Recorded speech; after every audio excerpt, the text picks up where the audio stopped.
अब सामने जो बिल्डिंग आई है जिस पे जाली नुमा नज़र आ रही है, ये हज़ूर पाक का रोज़ा मुबारक है। अल्लाह पाक हम सब पे अपनी रहमतों का नुज़ूल अता फरमाए। अल्लाह पाक हर एक को अपनी तो से नवाजे। आप देखें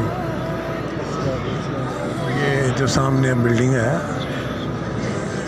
ये हिस्सा जो है ये नबी पाक का रोज़ा मुबारक है।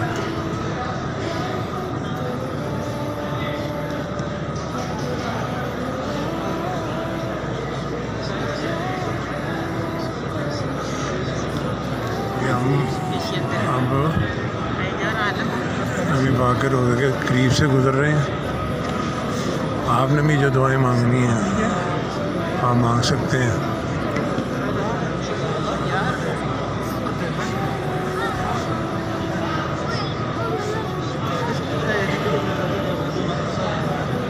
ये नबी पाक का रोज़ा है, रोज़ा मुबारक। ये कलमात लिखे हुए हैं जालीनुमा, इसे आप देख सकते हैं और दुआ भी कर सकते हैं।